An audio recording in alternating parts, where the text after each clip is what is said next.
Buenas tardes a todos. Vamos a comenzar con el primer panel del eje 3 de las jornadas PREACET.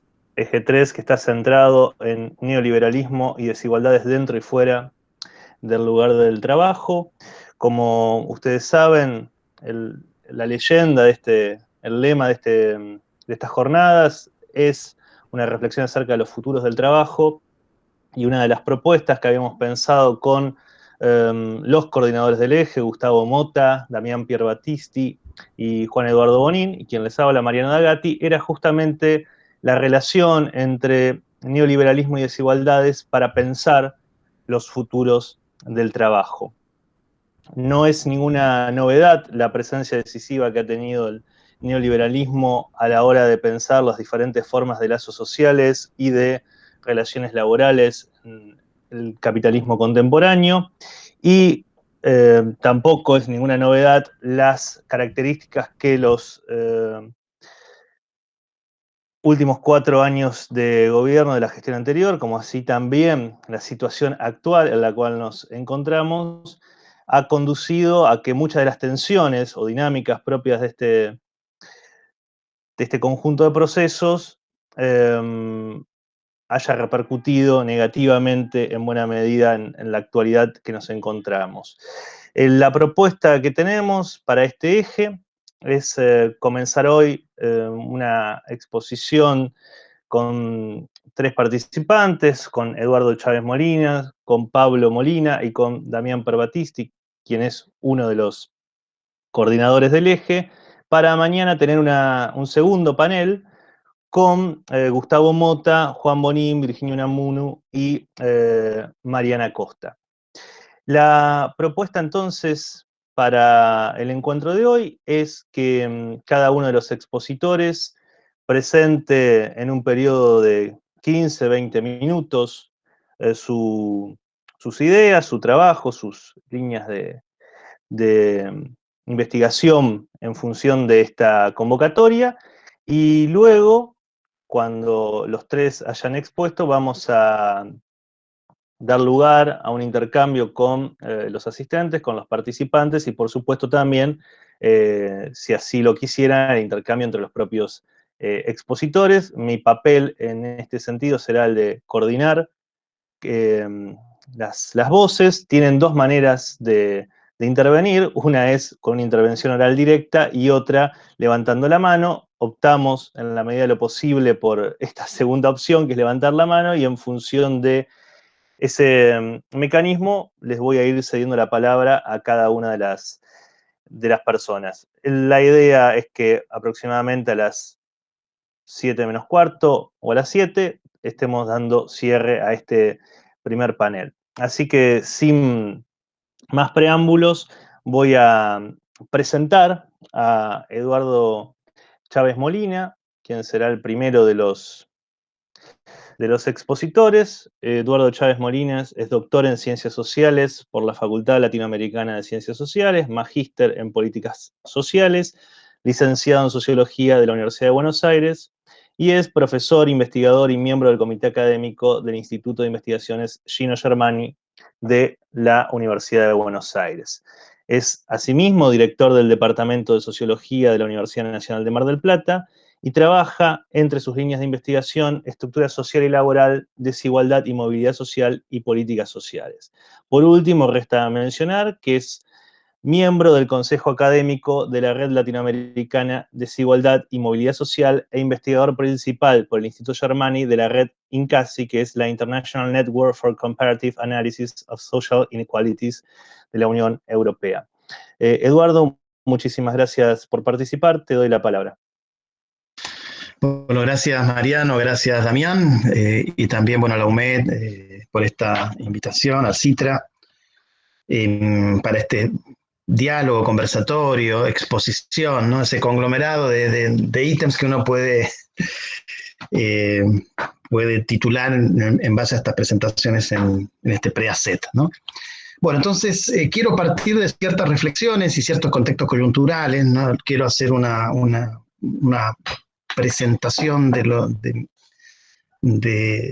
de mi trabajo en base a ciertos aspectos coloquiales y coyunturales, o en forma coloquial, mejor dicho, de aspectos coyunturales, y luego ver algunos dinamismos estructurales que se relacionan con, tal vez con esta lógica, y ahí parto enseguida, que es los fenómenos nuevos que ocurren en América Latina, englobado en un contexto internacional, ¿no? De modificaciones en la estructura sociolaboral, los impactos ocupacionales producto de la pandemia, las particularidades que se dan en cada región, tanto de las políticas locales destinadas a evitar su propagación, como por las modificaciones en el ámbito económico productivo, que obviamente dan unas nuevas configuraciones, pero que en América Latina tienen su particularidad, que hay una matriz o un componente estructural que delinea esas modificaciones de cierto modo, tal vez casi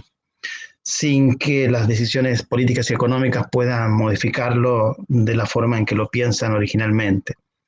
Por otro lado, un contexto de ciertos países de América Latina, del agotamiento de lo que definió en grandes trazos Mariano, ¿no? Como esos lazos, ¿no?, sociales, o esas reformas, o mejor dicho, esas relaciones laborales que implican un modelo neoliberal, un modelo basado en los negocios, en la desarticulación del papel del Estado en su formato de regulación del vínculo capital-trabajo, y que asoma con fenómenos relativamente muy, muy novedosos, como en aquellos países que se habían caracterizado sobre todo por, no tanto por una estabilidad económica, sino que más bien por la estabilidad de las condiciones de desigualdad en forma institucional, y por otro lado, la estabilidad política en términos de que no habían sido cuestionados sus modelos más allá de las divergencias profundas que generaban al interior de esos países. Y me refiero al caso de Colombia específicamente, al caso de chileno, que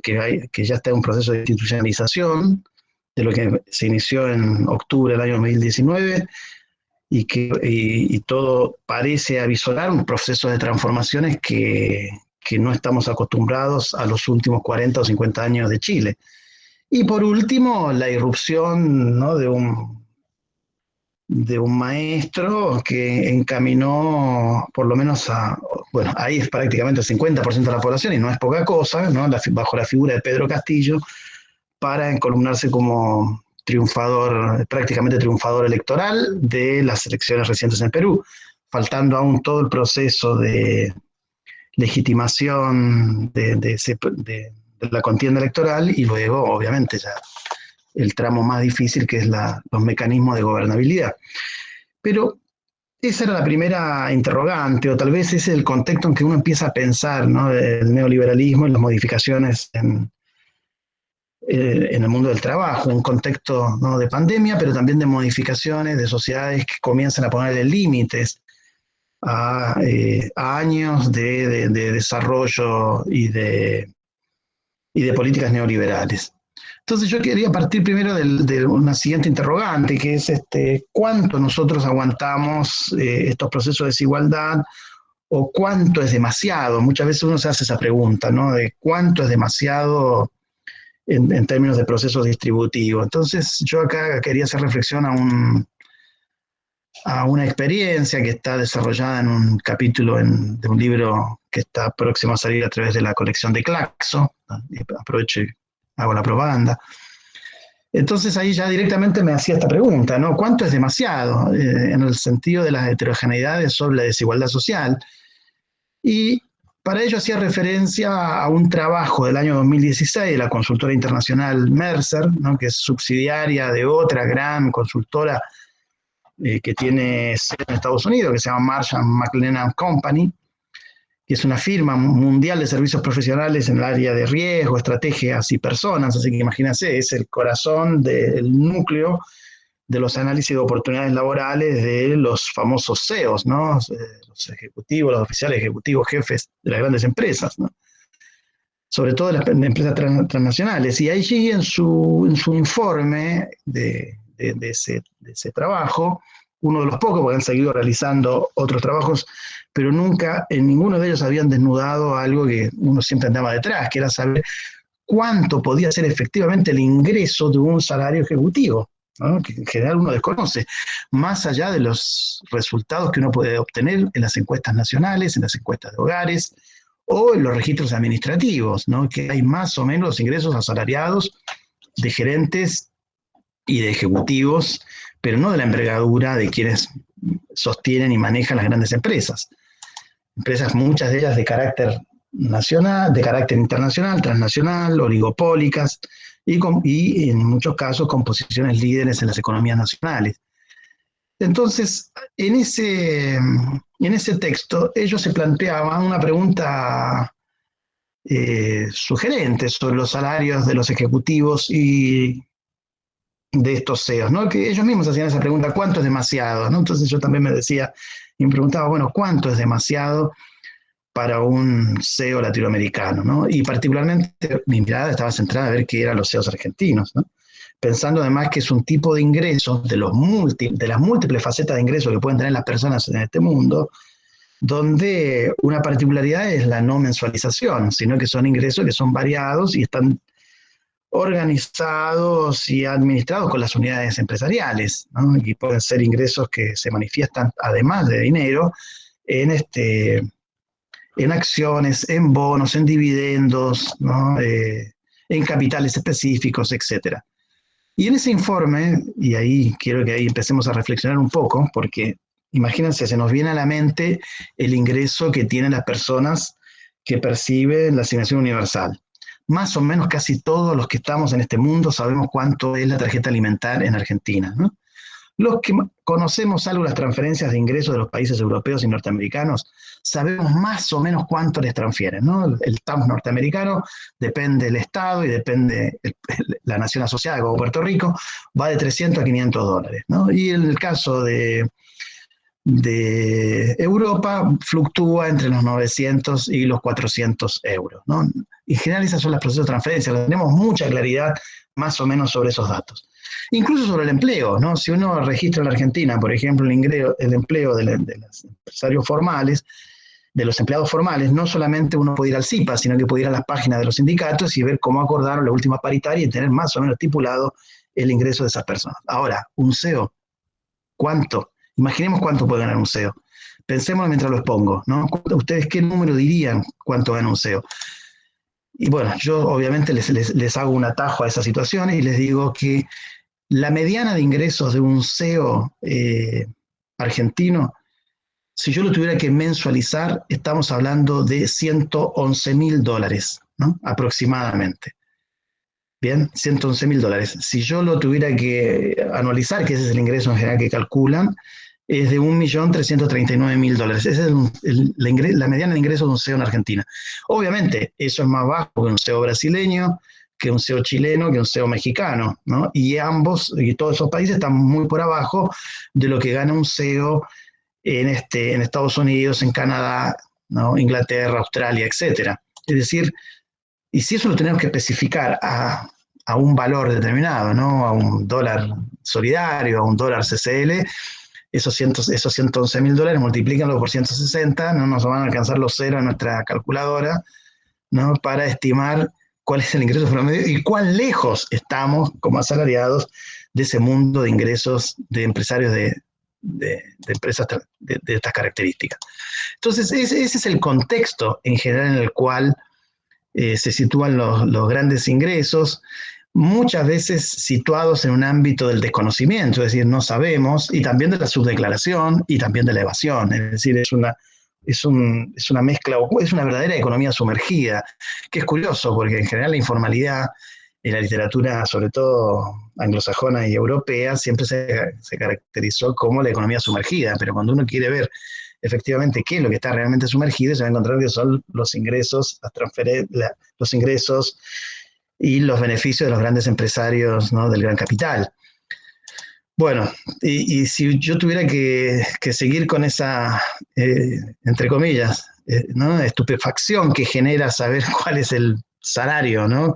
Que gana un CEO. En general, lo más comparativo que nosotros podemos tener con respecto a un CEO es lo que gana un futbolista, ¿no? O actrices, actores famosos.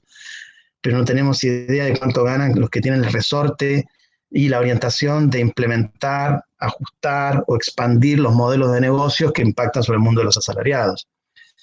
Y en referencia a ese punto, quería traer a colación una famosa frase, ¿no?, que encolumna en algún punto la idea de la desigualdad desde un personero ligado a las grandes finanzas, en este caso de Chile, que fue un biministro además de la dictadura de Pinochet, uno de los, entre comillas, creadores del modelo que parece derrumbarse, ¿no?, en Chile.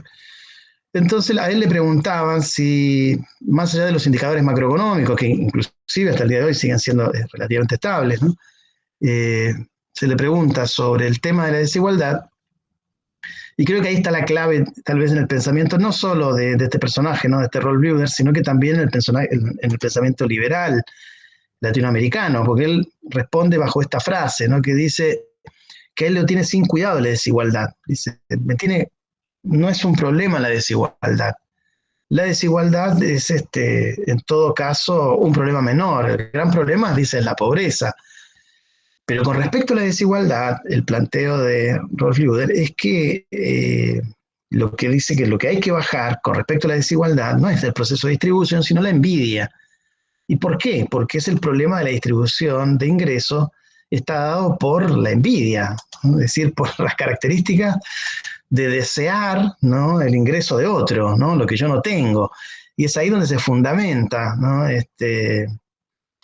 ese ideario muy particular de dónde se sitúa la característica sobre la distribución y por qué muchas veces también, cuando uno escucha, sobre todo economistas liberales y neoliberales, estamos hablando de dos mundos absolutamente distintos, ¿no?, que no logran ni siquiera articularse porque su mirada, tal vez epistemológica del problema, parte de ámbitos absolutamente diferenciados. Basta leer o recordar, y bueno, no me voy a anticipar a lo que va a exponer mi querido colega Pier Battisti, ¿no?, la famosa frase de von Hayek en Los Fundamentos de la Libertad, donde expresa que la igualdad esencial que percibe una sociedad libre es la igualdad ante la ley, ¿no?, que eso es lo preferente, el resto no existe como tal, ¿no?, en términos groseros. Bien, y en ese sentido es donde quería situar esta problemática, ¿no?, de que cómo entender esa diversidad de nuestra región, de Argentina, pero también de América Latina en particular. Y obviamente uno de los aspectos centrales es la fuerte diferenciación y la fuerte heterogeneidad existente, ¿no? Obviamente no es un pensamiento nuevo, ¿no? Esto data ya del momento de pensar modelos de desarrollo, y que comienzan a cobrar fuerza en la segunda posguerra sobre la idea de, ya sea bajo la idea del estructuralismo de la CEPAL, las teorías de dependencia, ¿no?, donde la teoría de la heterogeneidad estructural y el estudio de la informalidad permitían en algún punto repensar esas cuestiones vinculadas al desarrollo de lo tal vez fenomenal de ciertos fenómenos distributivos que tienen que ver con las clases sociales, ¿no? Y obviamente uno de los grandes problemas en la apreciación de estos fenómenos está dado también en qué tipo de enfoques teórico-metodológicos podemos elaborar para poder dar cuenta de lo que podríamos llamar los invisibilizados, ¿no?, de ciertas poblaciones que no se insertan completamente en las relaciones de trabajo, ¿no?, y pertenecen a un mundo, ¿no?, de trabajadores no calificados o obreros en establecimientos de baja productividad o sectores microempresarios excluidos de un sector más moderno o de alta productividad, y que se procuran obviamente el sustento a partir de empleos no regulados, no reglamentados, informales, indirectos, ¿no?, y que le da una composición muy particular a nuestra región en los procesos distributivos. Así como nosotros tenemos estos CEOs, tenemos ese otro mundo no protegido, desestructurado de las reglas de protección, que obviamente aparecen con fuerza y que son los que van a sufrir además los embates, no solo del proceso distributivo previo, lo vimos claramente en Argentina cuando miramos los datos de CIPA y vemos el proceso de desindustrialización tan fuerte que se generó en tan solo 2 años, ¿no? Que fue sobre todo en el año 2018 y 2019, y que obviamente incide sobre cómo la población se protege ante la pérdida de ingresos, ante la pérdida de empleos justamente no protegidos, muchos de ellos vinculados a la movilidad de las personas, esencia central de las políticas destinadas a morigerar la proliferación del virus, y que hoy lo observamos, incluso, no sé si han tenido la suerte de mirar los últimos datos que presenta públicamente el Banco Mundial, y da cuenta de la alta informalidad de América Latina, que llega a países cercanos al 70%, y donde los efectos, obviamente, de la pandemia parecen ser más crueles de lo que uno puede imaginar, ¿no? Ante la pérdida de ingresos principalmente. Bien, entonces, es claro acá pensar también esta relación en nuestras sociedades que se da entre la posición de clase y la existencia de un núcleo consolidado de población que se inserta en relaciones informales de trabajo, lo cual genera una paradojal relación, ¿no? Entre un sector asalariado formal y un sector asalariado no protegido, o sector asalariado no formal, que se articula en esos procesos distributivos y que obviamente los resultados posibles son muy disímiles en relación al mundo de los asalariados formales o al mundo de los cuentapropias calificados, que le dan ciertas particularidades muy esenciales.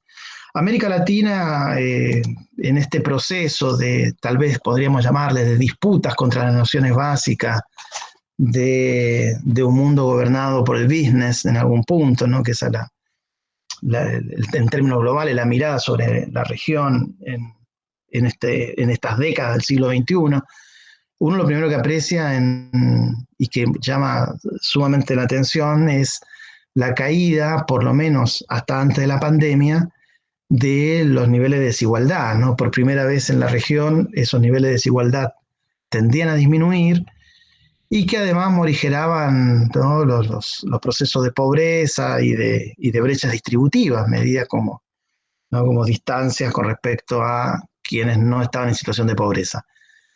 Esas particularidades, o sea, esos grandes movimientos en la región, tenían y tienen obviamente una clara divisoria en términos de clase, ¿no?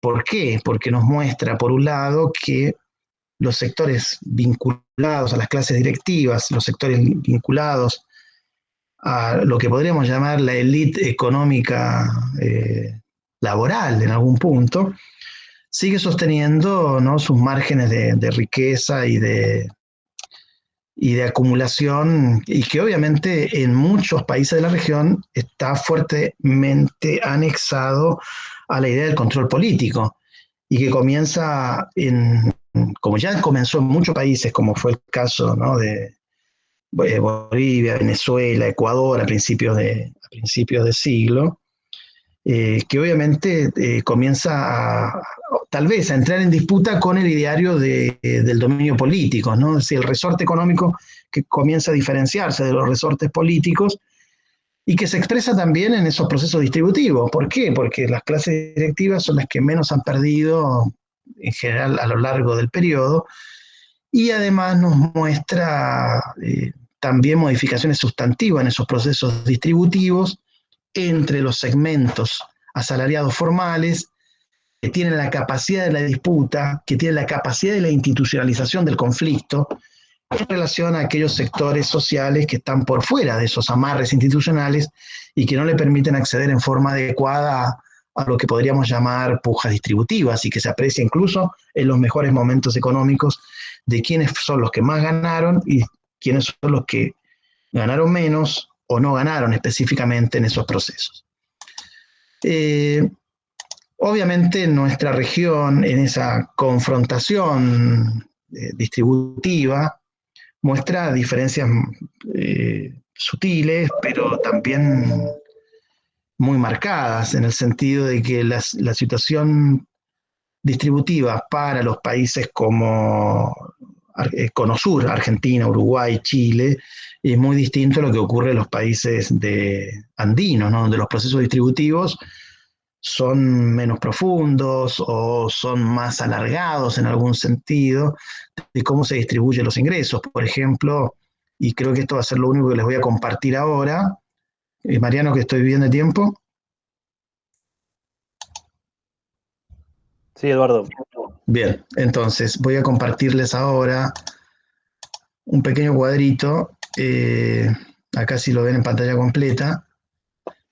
Lo que quería mostrarles acá es la distribución de ingresos, ¿no? Según clase ocupacional, que es un temazo que no quise profundizar acá en esta presentación. Y lo que nos permite este gráfico es mostrar cómo en el caso de Argentina, Uruguay, específicamente la distribución con respecto a quienes más ganan, que está representado en el 1, que es la clase directiva. Si uno observa el resto de las diferentes clases, fíjense cómo tienden a, entre comillas, acercarse a la clase 1, como es el caso de Argentina y Uruguay, ¿no?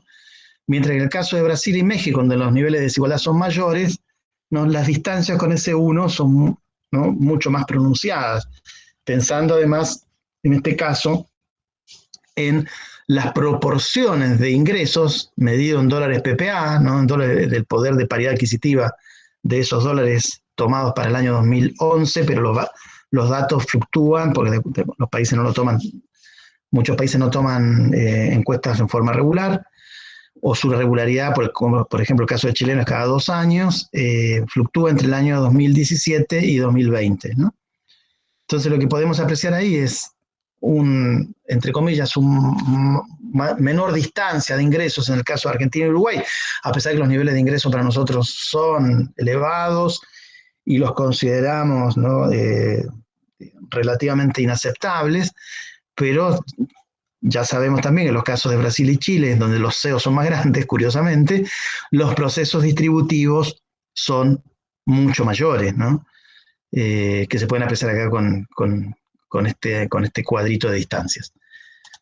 Luego, si nosotros observáramos, por último, pero no lo voy a mostrar como cuadro, pero que no deja de ser interesante como dato, es la impronta que tiene en ese proceso distributivo, la gran diferencia de la inserción de los asalariados, porque ahí viene la otra pregunta, bueno, ¿y dónde están los asalariados? ¿Cómo se insertan estos procesos? Bueno, principalmente la gran diferencia se da en establecimientos que tienen una productividad que compensa principalmente el contexto institucional que implica el salario en relación a aquellas unidades económicas donde los niveles de productividad son bajos y obviamente no pueden solventar esos elementos necesarios hoy en día que cobijan un salario moderno, ¿no? Me estoy refiriendo a jubilación, a obra social, ¿no?, a licencias, etcétera. Entonces, cuando uno mira el caso peruano, por ejemplo, ¿no?, y uno trata de explicar, bueno, qué es lo que pasa ahí y cuál es la referencia con respecto al Estado, a las políticas estatales, y si yo les digo, este dato es sorprendente, es el 91,7% de los asalariados de pequeños establecimientos no tienen ningún tipo de cobertura. Es decir, casi todos los trabajadoras de establecimientos de menos de 5 ocupados no tienen ningún tipo de seguro social, en el caso peruano. En el caso de México es el 83%, ¿no? En el caso de los países de Centroamérica, Nicaragua 96%, El Salvador 89%, ¿no? Son dimensiones realmente enormes. Y cuando uno mira el caso local, y acá me refiero, recuerden, asalariados, no me estoy refiriendo a los cuentapropias, ¿no? No me estoy refiriendo a los cuentapropias informales, sino a los asalariados de pequeños establecimientos. Y en el caso argentino, cuando uno se mira, obviamente los datos son pavorosos también, porque el 58,1% no está protegido, no tiene ningún tipo de protección ante su situación laboral, ante el 13% de los que laburan en grandes establecimientos. Bien, a grosso modo hay un contexto que muestra límites a la expansión de de la ganancia neoliberal, que está dada en estos procesos de solamente observar cómo se compone el ingreso y cómo se compone la protección por condiciones de clase. Y está dada por el peso organizativo que tiene el mundo asalariado. Cuando el mundo asalariado logra tener una fortaleza institucional, ¿no?, que se expresa a través de sindicatos y ante la mediación estatal que garantiza esos vínculos de conflicto, obviamente mejora los procesos distributivos en una sociedad que comienza a mostrar cansancio ante el planteo de business and business. Bueno, gracias, Mariano. Muchísimas gracias. Gracias, Eduardo. Muchas gracias, Eduardo. Gracias. Vamos ahora a pasar a la exposición de Pablo Molina, segundo expositor de la mesa hoy. Pablo Molina es investigador adjunto de CONICET, con sede en el Instituto de Investigaciones Gino Germani. Es profesor titular en la carrera de Trabajo Social en la Facultad de Sociales de UBA y profesor titular en Sociología de la Facultad de Humanidades de la Universidad Nacional de Mar del Plata. Su especialidad, su área de expertise, es Juventudes y Desigualdades Sociales. Pablo, muchísimas gracias por aceptar la invitación. Te doy la palabra. Bueno, muchas gracias por la invitación a ustedes. Un placer volver a compartir alguna mesa con Eduardo. La última fue en Galicia, ya hace tanto tiempo. Así que, bueno, yo quiero contar un poco sobre el proyecto de investigación en el que estoy trabajando ahora, que es un tramo de alargue, digamos, de un UASIT. Y mi interés con esta situación de la pandemia, cuando esto comenzó, fue centrarme un poco en que yo escuchaba profecías por todos lados. Profecías de se viene el cambio del mundo, etc. Teníamos a nuestro rockstar filósofo Zizek vaticinando una suerte de nuevo neocomunismo maravilloso, y del otro lado Byung Han, el coreano que hace 30 años que vive en Alemania, pero bueno, usted sigue diciendo que es surcoreano, hablando de la nueva sociedad tremenda de control. Entonces, ahí mi interés estuvo un poco por ver el cambio y ver en qué medida las trayectorias laborales en la pandemia tenían elementos de cambio. Es decir, estábamos frente a una situación de un cambio de paradigma organizacional.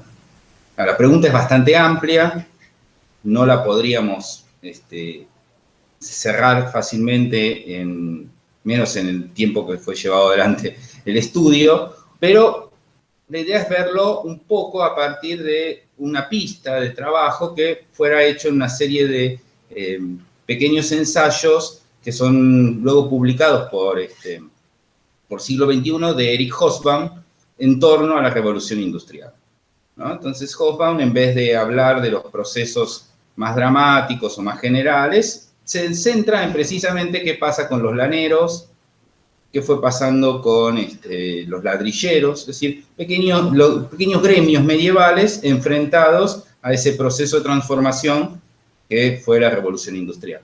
Lejos de decir que esta es una nueva revolución industrial, la idea era tratar de ver qué pasaba con algunos segmentos ocupacionales y en qué medida podemos podemos hablar de cambio, ¿sí? Entonces, yo voy a hacer solo compartir dos cosas nada más.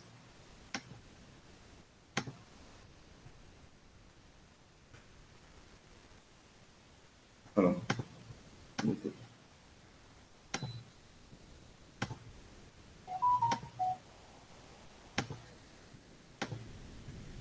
Ahí se ve, ¿no? Que es un poco hablar del dispositivo con el que con el que nos acercamos, y es entrevista performativa, ¿sí? En esta entrevista, lo primero que se hace es una reconstrucción por 4 periodos, ¿no? O sea, cómo era su situación en el año 2009, qué pasa en el periodo de las restricciones más duras, la ASPO, el periodo de transición, ASPO-DISPO, ¿no?, entre agosto y noviembre, y el periodo de apertura, DISPO, hasta diciembre del 2020. Acá hay mucha literatura, hay estudios ya hechos con diversos diversos acercamientos, pero esta era solo una parte. La otra parte tenía que ver con construir una reflexión compartida en torno a la situación de los cambios, ¿sí? A partir de un disparador. Y acá tomo un término de los manuales de teoría del cambio del paradigma de la Organizational Development, en el cual se habla de estrategia de sustitución y estrategia de reemplazo, ¿no? La estrategia de sustitución supone que ante un faltante, ante una situación inesperada, el proceso que era normal es sustituido por otro. Ahora, esa sustitución ya parte con el cartel provisorio, no es nuevo, no va a quedar así. Entonces, ¿qué puede pasar? 3 escenarios. Reversión, o sea, todo vuelve a como era antes. Modelo híbrido, un poco de cambio y un poco de continuidad. Y finalmente la estrategia de reemplazo, que según este paradigma nunca podría venir directamente, ¿no? Tendría que ser a partir de un modelo híbrido.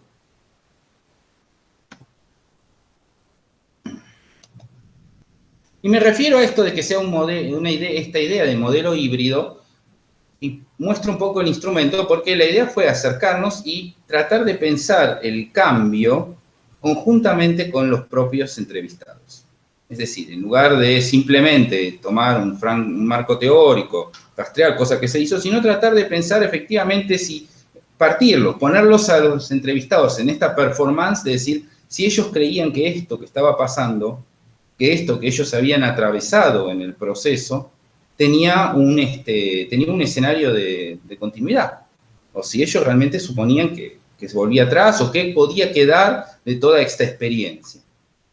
Entonces se eligen 4 segmentos, yo voy a trabajar con 2 acá, uno que queda un puchito de uno y otro de... El primer segmento está conformado por quienes fueron afectados por un elemento central, que es la rutinización de sus tareas. Y son trabajadores no manuales en tareas administrativas y técnicas que efectivamente, en su definición, trabajan para grandes empresas, relación asalariada protegida en blanco, y que una vez que se inicia esto, toman la modalidad de home office o teletrabajo.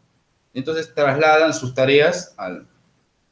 Quise buscar un segmento protegido, ¿sí? Hablo de una fuerte explicación de qué pasa con ese otro segmento y todo su peso. Bueno, centrar un poco la mirada en ellos. El segundo segmento son vendedores, o sea, gente que tenía un local de venta. Ese local de venta no es propio, es alquilado. Algunos tienen colaboración de familiares como asalariados no remunerados, pero digamos no son dueños ni empleadores, son pequeños propietarios de comercios no esenciales que ante tener que cerrar empiezan a vender online. Entonces pasamos con e-commerce o la venta online como estrategias de sustitución para la continuidad de sus actividades. Entonces la idea era con estos 2 grupos. Los menciono los otros 2 que no quedaron, está el de los docentes en escuela secundaria, que es decir, cómo se adaptan al periodo de la enseñanza virtual, y otro que es muy pequeño que está trabajando, que son grandes decisores, ¿sí? Son casi intelectuales orgánicos en la cotidianeidad, que incluye a un asesor legal de una empresa, a una headhunter, cazadora de cabezas, y a 2 especialistas en recursos humanos, que me dan una perspectiva de decisores frente a este aspecto. De ellos un poquito vamos a hablar. Entonces, la primera parte es ver estas distintas etapas y ver qué cambios ellos habían experimentado. Y la idea, ¿con qué nos acercamos? Yo me acerco con 2 enfoques teóricos. Rescato el trabajo de Passerón, por un lado, y una serie de, no podría dar a un solo autor, pero una serie de manuales de cambio organizacional, los cuales parten del supuesto del OD, Organizational Development, que a diferencia de otras teorías de la organización, dan el conflicto como algo continuo, ¿sí? Suponen que en realidad, digamos, los cambios resultan en que dejar de pensar a una organización, una empresa, un Estado, como nada más que, como ellos dicen, una bolsa de gatos, ¿no? O sea, un lugar donde los conflictos de intereses son constantes. Entonces, ¿cómo usted organiza el conflicto? O sea, usted no puede resolver. ¿Sí? Cuando usted terminó produciendo más, dice, en realidad lo hizo fue resolver de una determinada forma el conflicto. Entonces, los resultados resultan de esto, ¿no? Y acá es interesante que dicen que hay dos formas de gestionar este pasaje de la estrategia de sustitución a la estrategia de reemplazo. Una es la llamada normativa educacional, espantoso tema, pero apunta a hacer partícipes a las personas del cambio, ¿no? Esto es, que en lugar de ser una decisión que les llega jerárquicamente, tratemos de que las personas aporten al cambio y se sientan parte del mismo.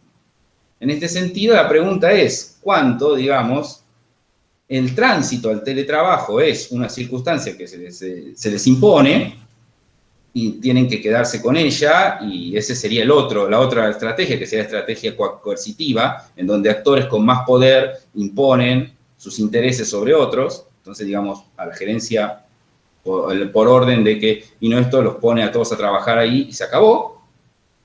O efectivamente ellos puedan ser seducidos al teletrabajo.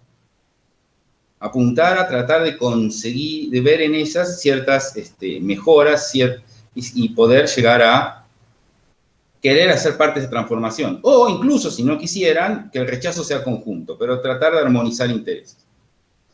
Ahora, Passerón, un texto muy interesante, se pone a devolver una serie de críticas de su trabajo con Bourdieu en la reproducción. Y en ese trabajo, dice, todo el mundo estaba viendo a la escuela como una máquina casi altuseriana que nos imponía, y entonces al final los estudiantes una máquina de repetir cosas entonces decían, no, bueno, pero tampoco, entonces dice, no, el cambio sin un elemento crítico. Entonces dice, no todas las crisis son sistémicas, el capitalismo es de crisis constante, entonces en realidad, digamos, la reproducción no puede hacerse sin cambio. Esta renoción de praxis, en la misma idea de tratar de pensar qué continuidades del neoliberalismo como régimen de acumulación pueden estar en este supuesto cambio, ¿no? Es decir, no ver el teletrabajo como o el e-commerce ni como una profundización, sino como un cambio dentro del mismo paradigma, ¿sí? Todas preguntas muy amplias, pero la idea es tratar de captar un poco las voces de los actores en este proceso, ¿sí? Brevemente, cuando uno piensa las trayectorias y enfrentamos, por ejemplo, un elemento interesante que es la emergencia, digamos, el tratar de confrontar mitos que existían en torno a estos mitos que han sido bombardeados como discursos en el entorno mediático, sobre el cual, digamos, estábamos ante un encierro al punto del hartazgo, un quiebre psicológico profundo, sobre todo en los niños, ¿no? Entonces,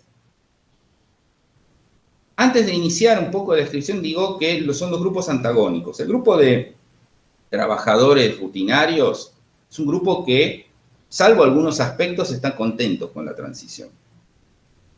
Ellos quisieran que se continuara en ese aspecto, con algunos cambios, algunos retoques, pero lo interesante es que el aspecto finalmente es, y lo quiero sintetizar en una frase que dice una de las entrevistadas, ¿sí? Son todos en el rango entre 30 y 45 años, con responsabilidades familiares, residentes en Cava, ¿no? Todos propietarios o alquilando sus viviendas, y todas personas que, esto es importante, digamos, los trabajadores de servicios no han visto interrumpidos sus ingresos, ¿no? Así se les continuó pagando. Y cito a ella, dice, vos ubicame a los pibes y dónde te firmo. ¿Qué dice con esto? Así, que para ellos el único aspecto que sufrieron fue el hecho de que estuvieran cerradas las escuelas y que ellos no pudieran llevar a los chicos ahí. O, como vamos a ver más adelante, que no pudieran venir las personas que ellos delegan las tareas de cuidado. Cuando eso se normalizó, lo de la delegación, y entre la idea, pero diciendo que si me arreglaras ese aspecto, ¿no? De que los chicos vuelvan a la escuela, a mí esto me gusta, ¿sí? Mencionan que sobre todo hay una mejora en no tener el cansancio físico del viaje. Toda gente que dice viajar 1 hora o más en transporte público. Y otros aspectos donde aparentemente hay una valoración, ¿sí? positiva. Ahora, el otro grupo es completamente opuesto. Para el otro grupo, el e-commerce, y ahí sí voy a citar a otro, tenía un local de maquetas, cómics, cosas de este tipo, ¿no? Y parafraseando a Buzz Lightyear, él dice, hasta el infierno y más allá, ¿no? Es decir, en realidad para ellos, dice, fue lo peor. O sea, no pudieron trabajar bien con el e-commerce, perdieron uno de sus capitales más simbólicos, más poderosos, que es la palabra. Ellos dicen, las ventas no son planeadas, las ventas se realizan en el momento. Si yo no puedo exhibir la mercadería y no puedo convencer a las personas de que compren, entonces mis ingresos merman un montón. Para ellos, esta estrategia del comercio electrónico solamente favorece a los actores grandes concentrados, ¿no? Los que van a poder adaptarse sobre esta base. Y inclusive son los primeros que retornan cuando se produce más o menos una apertura en Capital Federal. Hay que recordar que Capital Federal tuvo Ciudad Autónoma de Buenos Aires tuvo una estrategia de apertura mucho más temprana dentro del AMBA. Son los primeros que quieren borrar cualquier residuo de que existió esta transición. Y en la primera etapa, ambos dos grupos coinciden, la describen la etapa de las privaciones como una etapa de incertidumbre, de acomodamiento, de no saber para dónde ir, pero con la idea de que todavía no se animan a pensar cuánto sigue. Ahora, el grupo de trabajadores rutinarios, como decimos, clases medias rutinarias, rápidamente empieza a adaptarse, y en esa adaptación incluso empiezan a aparecer prácticas con un elemento un emergente que quiero volver sobre todo, que es lo clandestino y lo que pasa por debajo de la vigilancia, ¿no? Esto es, empiezan a restituir elementos de su normalidad a partir de prácticas clandestinas. Por ejemplo, las trabajadoras de cuidados que venían a cuidarle a los chicos durante la jornada laboral no reciben el permiso para volver, pero ellas vienen igual. ¿Sí? Todo esto sin blanquearlo. Incluso se llega a mencionar que un par de ellos recurren a suerte de guarderías clandestinas donde dejan a los chicos, digamos, en grupos pequeños. Este grupo empieza a ver las diferencias y empieza a separar el tiempo, digamos, productivo en el que está dentro del hogar, y quieren utilizar el tiempo fuera del hogar como un tiempo no productivo, un tiempo para la dispersión, para salir. Entonces se produce algo interesante de cómo asocian el hogar con el lugar de trabajo y cómo realmente el espacio de ocio es estar fuera de la casa. Hacia, digamos, la normalización, es decir, hacia el último periodo, empiezan a ver de parte de las empresas suertes de consultas, de Zoom, de reuniones, para ver si están de acuerdo en continuar con esta modalidad. Si ellos preferirían continuar con el teletrabajo, algo que los expertos que en el otro grupo dicen tiene un costo económico notable, porque uno de los elementos que más les pesa a las empresas es el alquiler de alfombra. Se le dice a la oficina el alquiler de alfombra. Es decir, ellos dicen, bueno, eso es lo que nos está pesando más, ahora lo vamos a sacar. Y un segundo, y ahí en ese grupo aparece la estrategia híbrida, ¿no? Es decir, nadie termina por deshacerse de la presencialidad, pero dicen, bueno, vamos menos veces por Interesante, uno de los encuestados, digamos, entre los intelectuales orgánicos, como le diría, dicen que la ley de teletrabajo favorece el híbrido, porque hacer que los trabajadores que hoy están en teletrabajo se queden en teletrabajo es entrar en ese gris de reversibilidad. Yo tomo un trabajador como trabajador en teletrabajo, desde el día 1 ya está, no es necesario. Pero el que estuvo en un momento en la oficina, hizo teletrabajo, en algún momento puede reclamar volver a la oficina. Y si yo tengo que desmontar la oficina, es un tema. Entonces, lo plantean así. El grupo de vendedores ni siquiera espera a que se abran los locales, ¿no? Empiezan a ir a los locales, pautan las ventas por WhatsApp, es decir, incluso manifiestan que no pueden ellos trabajar en forma de e-commerce porque toda la mercadería terminan teniendo en la casa y es casa tomada. Entonces dicen, al final, no sé. Pero dicen que si hubiera una forma de que esto funcionara, sería ideal, porque lo que nosotros estamos atravesando es los costos fijos del alquiler, los impuestos, etc. Entonces ponen ahí. Ahora, cuando nos ponemos a reflexionar sobre la posibilidad, digamos, del cambio, de que esto sea un nuevo paradigma organizacional y sin pretensión ninguna de que esto sea llevado al total, o sea, no, sino tratar de empezar a orillar, a ver qué emergió de esa experiencia que ellos encuentran como los nodos problemáticos para pensar el cambio, ¿no? Y una de las primeras elaboraciones es una nueva forma de desigualdad, yo no diría una nueva forma, sino una nueva manifestación que es el entrelazamiento entre las brechas digitales y el capital erótico. Es decir, una nueva forma de vínculo laboral, no presencial, en donde ellos aparecen con la idea de que no es simplemente que te pongan la computadora y la conexión, sino, es decir, cómo podés sacar jugo de eso y cómo tienen miedo, y de ahí yo empiezo a pensar, si lo pensamos en los modelos híbridos muchas veces como diciendo, bueno, tiene un poco de esto, un poco de lo otro, ¿no? ¿Y cuánto está ahí un proceso de segmentación de la fuerza de trabajo? Y esa segmentación se convierta en un nuevo criterio de señalamiento y diferenciación. A ponerlo así, decir, ¿cuánto el trabajador que acepte o la trabajadora que acepte el teletrabajo va a tener mejores incentivos y recompensas por parte de la empresa que aquel que decida volver a la presencialidad? O sea, ¿cuánto las tareas más remuneradas empiecen a dar sobre ese? Una de las primeras, en un journal británico que leía, decía, ojo, que en la medida en la que exista esto del teletrabajo y que las reuniones sean por Zoom o por estos medios, o digamos esto, digamos, no se necesita la presencialidad de determinados expertos, bueno, entonces la competencia es muy grande.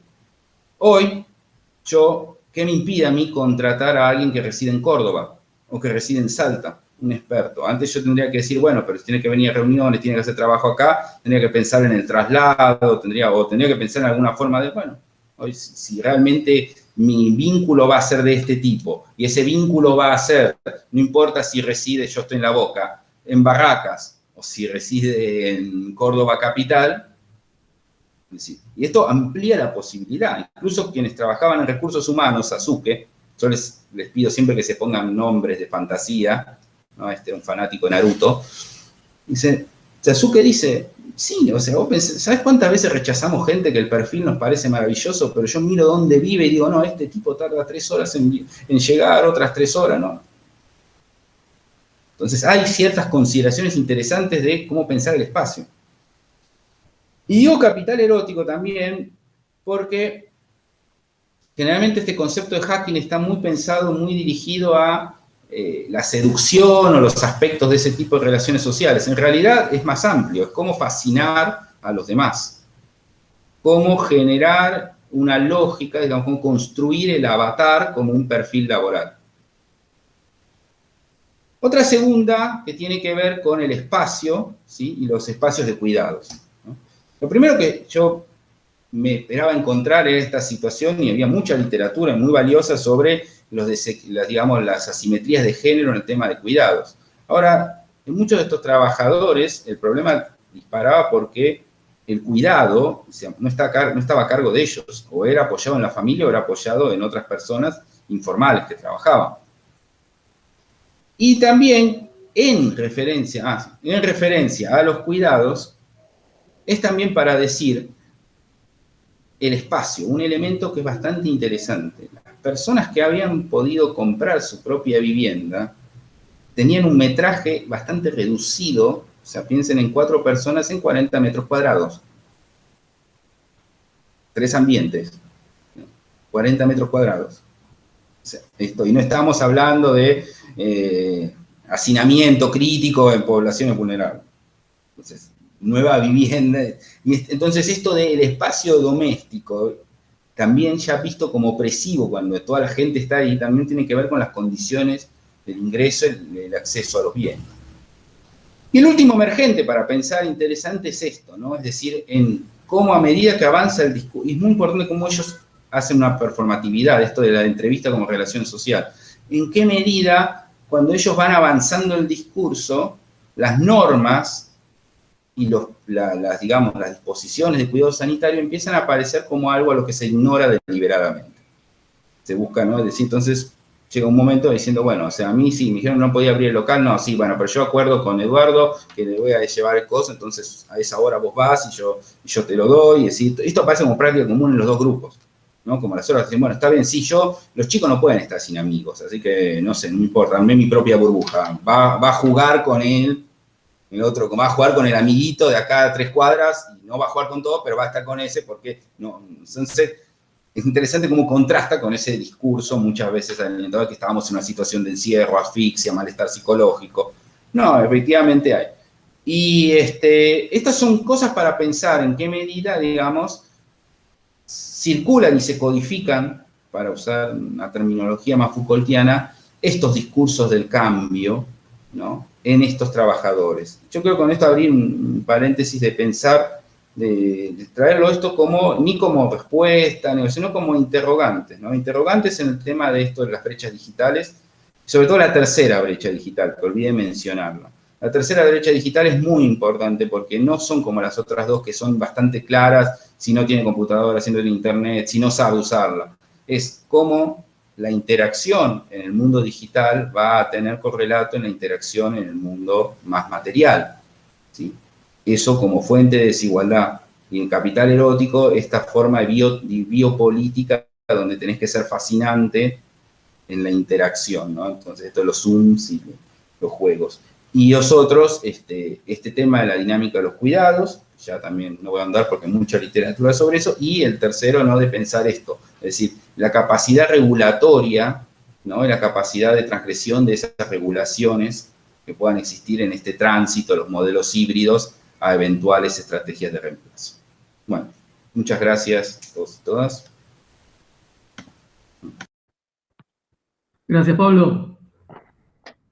Muchas gracias. Muchas gracias, Pablo. Bueno, como tercer expositor de la mesa está uno de los coordinadores y diseñadores de toda esta propuesta, que es Damián Pierbattisti. Lo voy a presentar muy brevemente y luego ya te doy la palabra.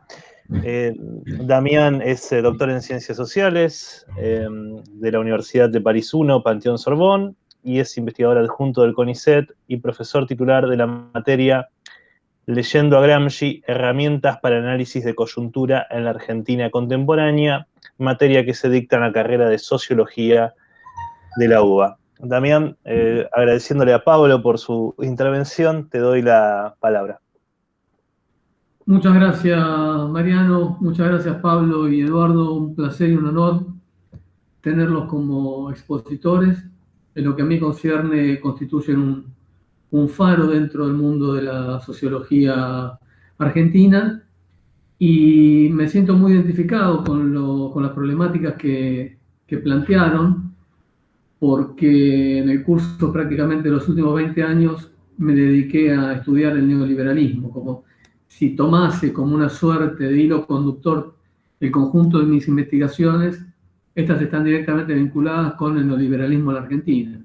Ahora bien, desde hace algunos años, y retomando un poco la preocupación de Eduardo, me aboqué a la lucha entre dos modelos societarios opuestos en la Argentina, particularmente desde el 2007-2008, con el conflicto suscitado entre las patronales agropecuarias y el primer gobierno de Cristina Fernández en torno a la resolución 125. Yo veo que hay, y para empezar, quizás problematizando un poco más la cuestión, ¿no? La pregunta que yo me hago desde hace un tiempo es, ¿qué tuvo que haber pasado y por qué, a tan solo 14 años de la crisis orgánica del neoliberalismo como modelo societario, en diciembre de 2001, elige esta sociedad civil a alguien que personifica al neoliberalismo como nadie en el mundo?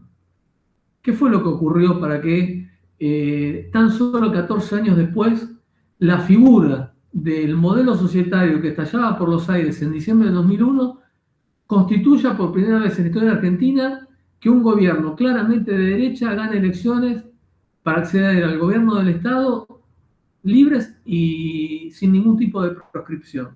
Para eso me gustaría hacer un breve repaso a la década previa, partiendo de la crisis de la deuda en el 88-89, que dio pie a lo que la Escuela Flaxo señala como un enfrentamiento entre los aglomerados locales y los acreedores externos. ¿Por qué? Porque en abril del 88 la Argentina se declara en cesación de pagos unilateralmente y claramente en lo que hace a la distribución del excedente social fueron los grupos conglomerados argentinos, conglomerados locales, muchos de esos igual extranjeros, los que primaron en lo que hacía esta repartición, para decirlo de alguna forma, del excedente social. ¿Y cuál fue la prenda de unidad como para de alguna manera poder zanjar esta confrontación al interior del bloque en el poder? La política de privatizaciones. Yo me especialicé en su momento, estudié muchos años la privatización de Entel y cómo esta también se reprodujo en Francia 10 años después, y en donde, si vemos la conformación accionaria de las privatizaciones, vamos a encontrar, por ejemplo, tomando como caso emblemático Telefónica y Telecom, a cada uno de los actores en la conformación de ambos consorcios. En el caso de Telefónica, Techin por parte del conglomerado local, Telefónica Argentina, la operadora mundial, y el Citibank, el banco que aportaba los títulos de la deuda externa que, si bien valían 15% de su valor nominal, fueron reconocidos en un 100%. Y en el caso de Telecom está la nobleza, Pérez Compán, JP Morgan y France Telecom como la operadora internacional. Es interesante ver esto porque a mediados de los 90 los conglomerados locales se van a deshacer de gran parte de sus activos en las empresas privatizadas, y es a partir de ese momento, un poquito después, tal vez cuando comienza la recesión del 2008, que van a comenzar a constituirse dos bloques, de los cuales es muy interesante partir para pensar qué es lo que está pasando en Argentina, que según también a partir de la escuela Flaxo, de las investigaciones llevadas a cabo por Eduardo Basualdo, se divide el bloque en el poder entre devaluacionistas y dolarizadores. Los dolarizadores eran entre el 98 y el 91 el grupo que se conformaba alrededor de las privatizadas y los bancos, mientras que los devaluacionistas eran aquellas transnacionales, multinacionales, pequeña y mediana industria y demás, que volcaban su producción al mercado local, aunque también en el mercado internacional. El punto es que tras la derrota de los dolarizadores, tras la aguda crisis orgánica que atravesó la Argentina en diciembre del 2001 y enero del 2002, comienza a darse una recuperación económica sobre el fondo de un tipo de cambio lo suficientemente alto como para poder impulsar el despliegue el relanzamiento del patrón de acumulación de capital, como decía, una estructura industrial ociosa muy importante, salarios tremendamente reducidos en dólares, lo que constituyó un fuerte despliegue de la economía argentina. Ahora bien, ese primer gobierno de Kirchner del 2003 al 2007 guarda una serie de características muy singulares, pero que reactivan el pensamiento nacional y popular que se había visto inhibido en la hegemonía neoliberal de los años 90, porque justamente esa es una de las condiciones, desde mi perspectiva, para que exista una hegemonía. Es decir, para que exista una hegemonía no tiene que haber una alternativa real de gobierno a la realmente existente. De allí el carácter orgánico de la crisis del 2001, porque las condiciones para volver atrás o relanzar el patrón de acumulación tal cual existía hasta ese momento era imposible. No solamente en términos políticos, sino también y fundamentalmente en términos sociales, políticos y también culturales. Porque es acá donde detecté algo en lo que vengo trabajando desde hace mucho tiempo, es que una cosa es la crisis orgánica del neoliberalismo como modelo societario, y otra muy, muy diferente es la crisis de la racionalidad política neoliberal, que después del 2008 vimos en Argentina que tuvo una tremenda expansión. Ahora, ¿cuál es? ¿Qué es eso que caracteriza en todo caso al neoliberalismo? Hay algo que es fundamental y que es algo que está directamente vinculado con el gobierno de Macri, que es el hecho de pensar al Estado con criterios mercantiles y fundamentalmente como si se tratara de una empresa. Hay un texto que publicamos en el CITRA, en el Observatorio de las Élites, con Ana Castellani, hace algunos años, el modelo de la empresa, cómo se gestionaba el Estado. La relación que se establece entre la gestión pública y privada asume un isomorfismo que es muy característico del neoliberalismo en la Argentina. Ahora bien, esa recomposición del régimen de acumulación de capital que garantiza Kirchner, fíjense que es muy interesante que no asume del 2003 al 2007 el carácter entre comillas, populista que sí se le asignó al gobierno de Cristina. Más aún, el gobierno de Néstor Kirchner tuvo una serie de medidas tremendamente interesantes para pensar esta reactivación del modelo nacional, de la racionalidad política, nacional popular, tal como, y fundamentalmente, el crecimiento del mercado interno y el salario como un fuerte atractor de la demanda, no un costo que debe reducirse lo máximo posible, que fue lo que nosotros vimos a lo largo del macrismo, donde de alguna manera el neoliberalismo se ató de una forma muy acabada con lo que fue la primarización de la economía. Entonces, nosotros vamos a tener que en el conflicto coyuntural, no crisis orgánica, la crisis de coyuntura de la 125, lo que hizo claramente fue inaugurar eso que da a llamarse populismo. ¿Por qué? Porque, como bien señala Cló, el populismo está directamente vinculado a una suerte de cadena equivalencial de demandas populares que tienen al Estado como su principal interlocutor. Y aún así, y también constituye una línea demarcatoria entre la oligarquía y el pueblo. Que es algo que es interesante pensar cómo eso se acentuó a lo largo del gobierno de Macri y cómo pervive al día de hoy. Es decir, la confrontación entre esos dos modelos societarios está directamente vinculado a dos modelos teóricos opuestos, que es el keynesianismo, neokeynesianismo, y la escuela ortodoxa o la escuela neoliberal, como se la prefiere. En el caso de Macri, es muy interesante ver la distancia que existe entre los postulados teóricos sobre los cuales se erigió tal gobierno y los resultados del mismo.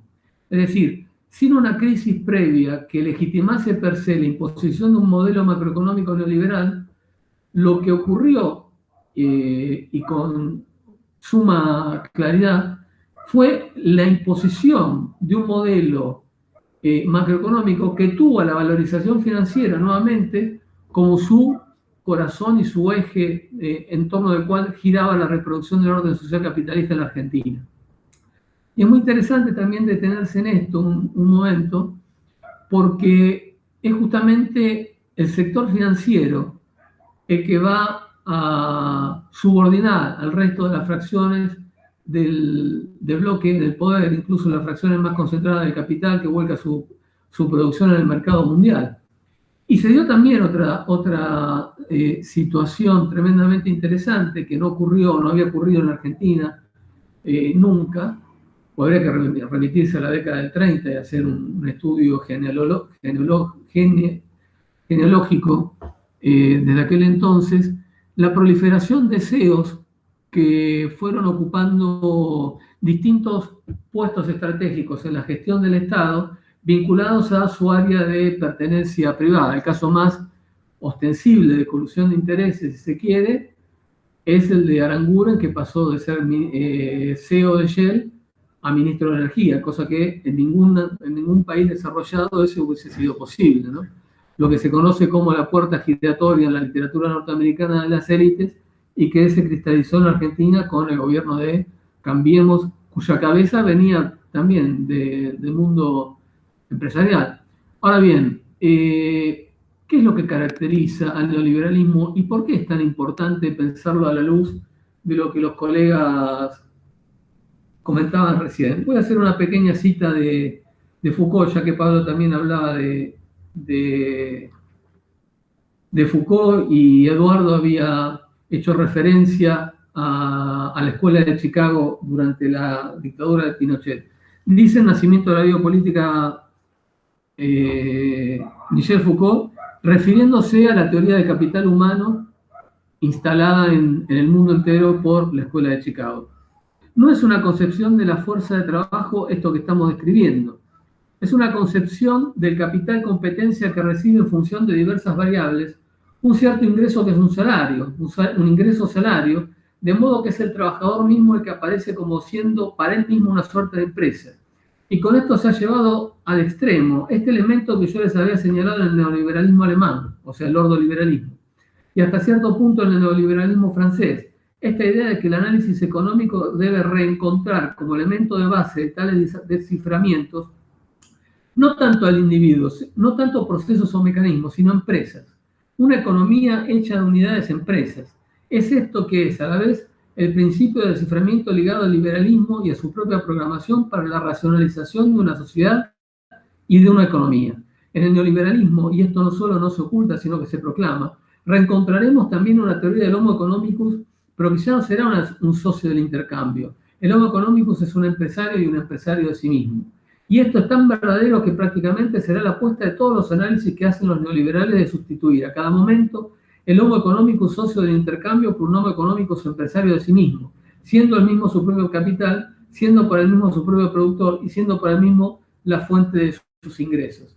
Es interesante tener en cuenta que este es el fundamento teórico que permite comprender el porqué del ensañamiento de la derecha neoliberal particularmente, con los sindicatos. Porque lo que está directamente en juego es qué noción de individuo subyace a un determinado modelo societario, como bien lo señalaron antes los colegas, aunque en otros términos. Si se trata de un individuo, un ciudadano, un contribuyente, un cliente, que en una suerte de clientelismo invertido le demanda al Estado aquello por lo cual paga sus impuestos, y que no puede ser representado, que no puede más que representar sus propios intereses individuales, o un individuo inserto en una sociedad en la cual el Estado tenga una injerencia positiva en lo que hace a la distribución del excedente social desde una perspectiva progresiva. Es decir, el hecho de que cuáles son los modos mediante los cuales la expansión del orden social capitalista atenúa sus efectos desigualitarios y de qué manera participar para poder lograr esa mayor equidad social, que no va a ser nunca perfecta ni muchísimo menos, porque hace parte justamente del orden social capitalista la producción de las desigualdades sociales. Ahora, lo interesante de esto, y que estamos viendo ahora, es cómo confluyen en un enfrentamiento cuyo centro de gravedad es el ejercicio del gobierno del Estado, esto que dan llamarse república y lo que dan llamarse populismo. Cómo de alguna manera en esos dos significantes vacíos se prolonga aquello que yo vengo trabajando desde hace ya varios años, o sea, dos modelos societarios, capitalistas, antagónicos, que tienen como centro de gravedad el ejercicio del gobierno del Estado y que se rigen por diversas, que están guiadas por una matriz teórica opuesta a la otra, el neoliberalismo y el keynesianismo. Es muy interesante pensar eso porque es a partir de allí donde asumirá, y esto Eduardo lo trabajó y lo está trabajando mucho, y muy bien además, la famosa meritocracia. Es decir, el hecho de que de alguna manera la desigualdad está directamente vinculada ¿a qué? A una suerte de individualización de la culpa por estar excluido. Y eso es justamente lo que de alguna manera estos que dan a llamarse republicanos tienen como punto de partida. O sea, la famosa igualdad de oportunidades, que jamás va a existir una igualdad de oportunidades en el orden social capitalista, lo señalaba recién con relación a Passon, Pablo, respecto a lo que hace a particularmente la acumulación de capital social en un individuo y lo que, cómo se estructura, en función de lo cual se estructuró el sistema educativo francés. Y entonces, lo que me parece, para ir pensando cómo será el escenario post-pandemia, yo creo que, y además por las características que asume el gobierno de Alberto Fernández, que incentiva tanto la oferta como la demanda, yo creo que van a estar dadas las condiciones para poder, de alguna manera, reinstalar la pertinencia de construir un estado de bienestar, como conoció Occidente, lo que fueron los 25, los 30 gloriosos del 50 al 80, están dadas las condiciones y van a estar dadas las condiciones en todo caso para reinstalar esta racionalidad política, porque se observa claramente que en el curso de los últimos 30 años el neoliberalismo causó estragos. Y también se observa claramente hoy en día cuáles son esos estragos. Fundamentalmente lo que hace a la creciente desigualdad social y la mercantilización de los servicios públicos, sanitarios. Y en ese sentido me parece que nosotros desde las ciencias sociales, desde la sociología económica y política, tenemos mucho para aportar respecto a lo que va a ser esta nueva, si se quiere, estas nuevas condiciones de posibilidad para construir un nuevo modelo societario. Y ese nuevo modelo societario tiene que poner la lupa, como lo acabamos de ver ahora que está ocurriendo en Europa, y con lo que fue la monumental investigación del economista francés Thomas Piketty, respecto a lo que hace a cómo achicar la brecha de las desigualdades sociales. Eso es lo fundamental. Y cómo de alguna manera la centralidad que asume también la batalla cultural en torno a estos dos mundos opuestos no es menor, porque está directamente vinculado con la construcción de un modelo societario. Cuando un periodista hace poco dijo que la Argentina tendrá que formatearse desde una perspectiva más autoritaria para garantizar, entre comillas, lo que él considera o consideraba democracia, es interesante tener esto presente de los cuadros orgánicos del neoliberalismo, porque lo que se observa es la forma que va a asumir o que asume en términos de condiciones de posibilidad la relación que se establece y que establecen ellos, y se observa particularmente en Brasil, entre la caída del neoliberalismo en términos de legitimidad social, y me parece que es inversamente proporcional a la vocación autoritaria de los gobiernos.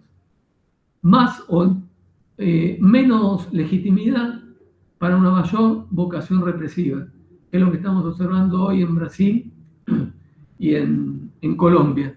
Y que comenzó también en Chile, en lo que yo también considero que se trata de una crisis orgánica, porque el despliegue y el desenvolvimiento del orden social capitalista chileno ya no podrá ser el mismo que era hasta que comenzaron las protestas estudiantiles hace poco más de un año.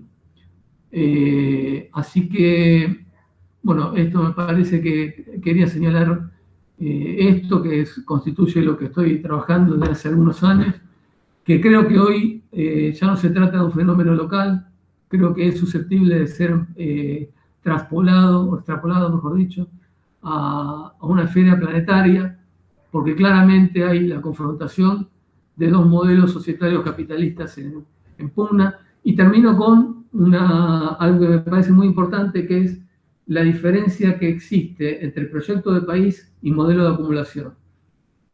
Por ejemplo, de la política de memoria, verdad y justicia no se infiere ningún modelo de acumulación de capital, pero sí se infiere un determinado proyecto de país. ¿Y qué quiero decir con esto? Que un proyecto de país engloba a un modelo de acumulación de capital. Un modelo de acumulación de capital es una parte que es preciso tener en cuenta a la hora de analizar el desenvolvimiento del orden social capitalista en un periodo, en un lapso y en un territorio determinado.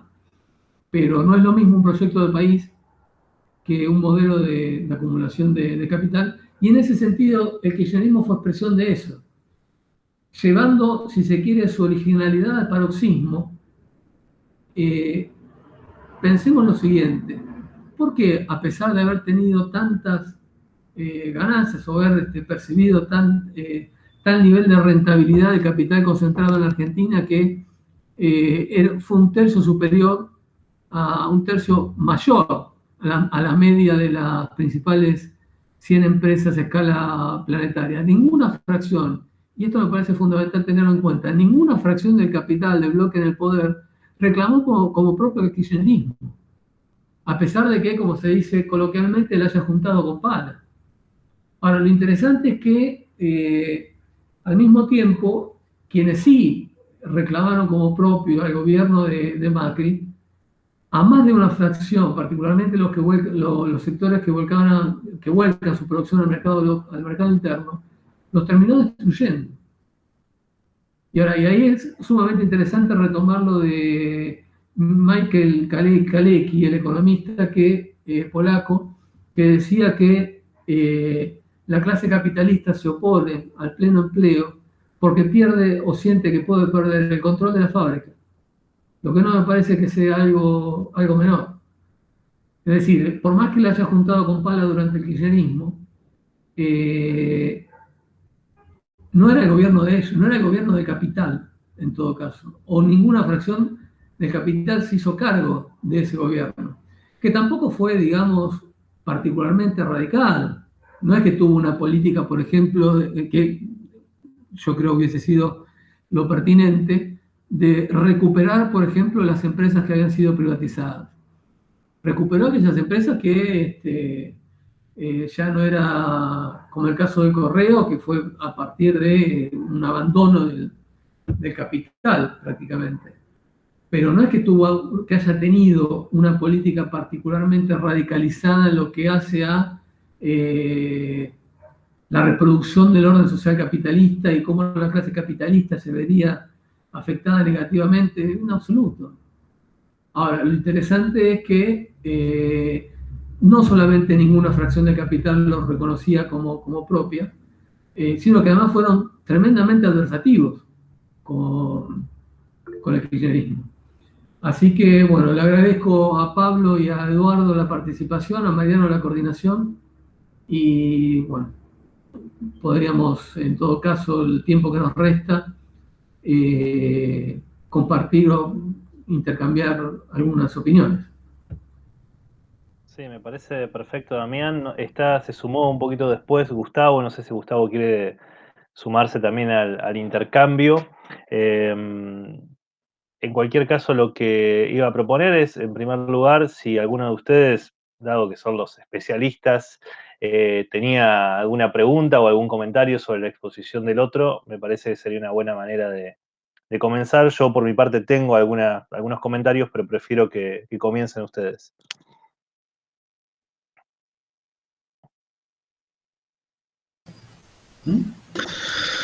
Bueno, bueno. Acá, dale. No, yo la dinámica era, a ver, sobre lo que habíamos presentado, eran para preguntarle bueno, Damián se me fue, Pablo, era como los grandes interrogantes, o sea, o cuáles son los interrogantes futuros que aparecen en tu presentación, ¿no? Que está abocada más al mundo del trabajo educativo y el contexto que implica la pandemia para las tareas de realización laboral, ¿no? Que en ese marco de tareas educativas uno puede pensar también el sinfín de actividades de servicios, ¿no? Y que aparece con fuerza en los planteos hoy en día ¿no? de esa lógica de la hibridez entre la actividad presencial, la actividad virtual, pero más allá de ese propio elemento procedimental, que me parece súper interesante pensarlo, sino que también en la lógica, a ver, más en la lógica empresarial, ¿no?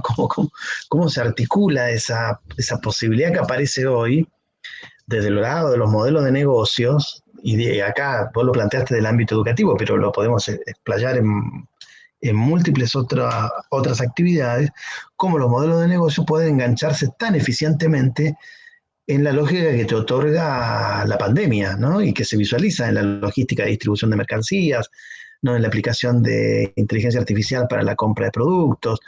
Y después no aparece porque, recuerden, en general los investigadores siempre tardamos mucho más, pero en las revistas de empresas, ¿no? que con Pablo lo miro porque tuvimos la suerte de compartir, ya está la lógica de la introducción de de fenómenos que ya datan, ¿no?, de los viejos trabajos de la sociología del trabajo en la Argentina de la década del 80 y 90, que la automatización y la robotización. Pero, a ver, automatización y robotización en su máxima expresión, como es hoy en día, aplicado también a actividades de servicios, wow, ¿me entendés? Es preguntas para hacerse, ¿no? Eso para Pablo. Bueno, y ya que me abrí el micrófono, le pregunto también a Damián. En esta lógica, ¿no?,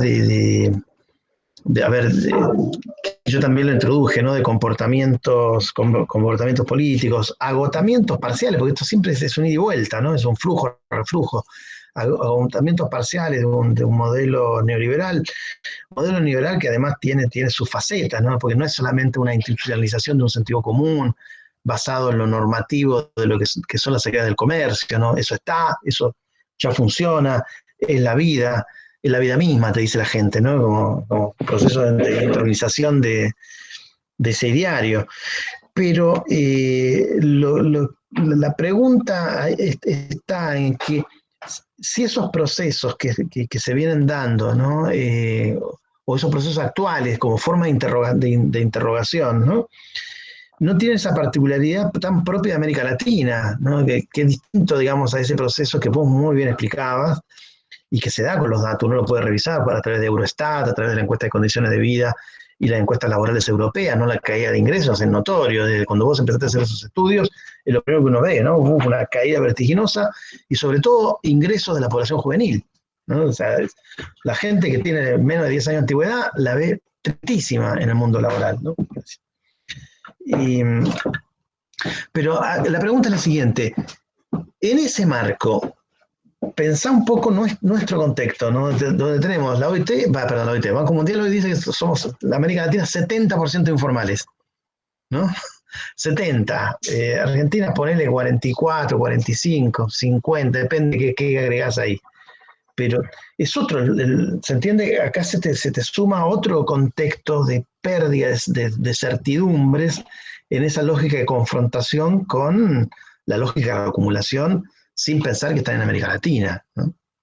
Bueno, esas son como las dos interrogantes para Pablo y Damián. Si les parece, comenzamos por Pablo y después Damián responde. Totalmente de acuerdo. Y si después alguno de ustedes tiene también preguntas para Eduardo, bienvenida sea. Bueno, gracias por las exposiciones y por las preguntas.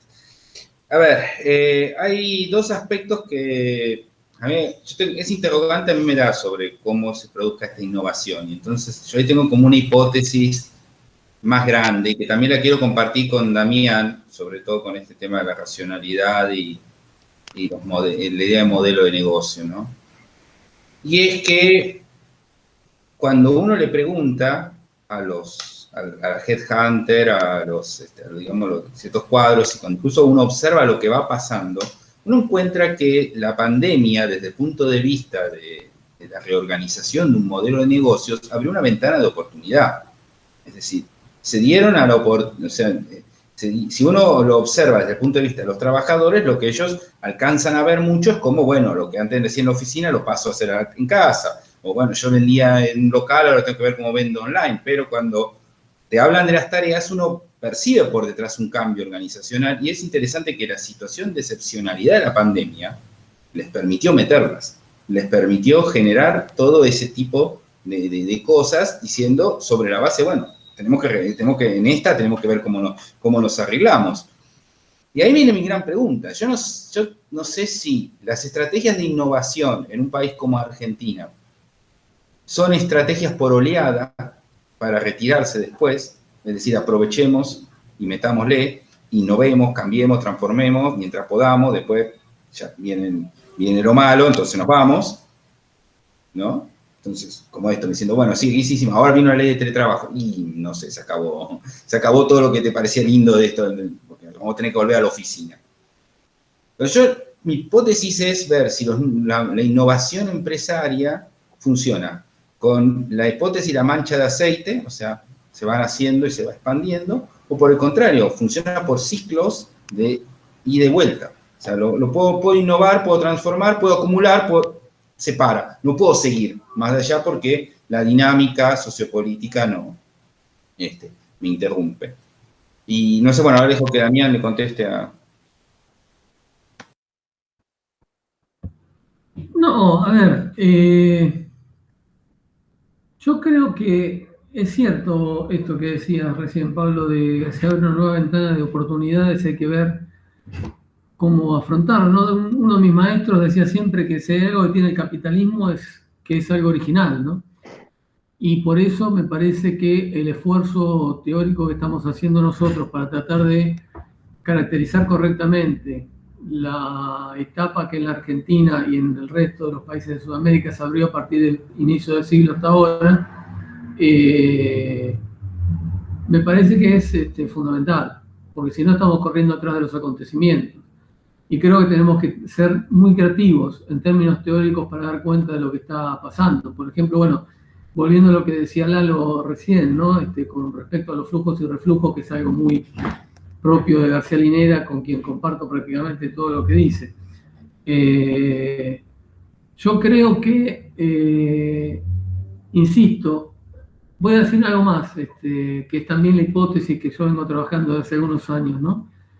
Y que se liga con esto de la diferencia entre la crisis orgánica de un modelo societario respecto de la racionalidad política que lo impulsa, que es el hecho de que ¿por qué a pesar de haber causado 30 años de estragos el neoliberalismo sigue tan fuerte? Porque se articuló con un proceso civilizatorio en donde lo individual prima por sobre lo colectivo. Y esto se ve muy claramente cuando los republicanos locales ponen el grito en el cielo respecto de las restricciones sanitarias destinadas a evitar el contagio de coronavirus en la población, ¿no? Y volviendo también un poco a lo que decía Eduardo, me parece que esa pregunta que él se hace, para mí es fundamental, ¿no? Que hice incluso, utilicé su inquietud en diferentes ámbitos académicos y no académicos. Cuando uno pregunta cuánto es una jubilación mínima, o cuánto cuesta cuánto se paga por cada asignación universal por hijo y demás, los datos están al alcance de la mano. Ahora, cuando uno pregunta cuánto gana un CEO, nadie tiene la menor idea.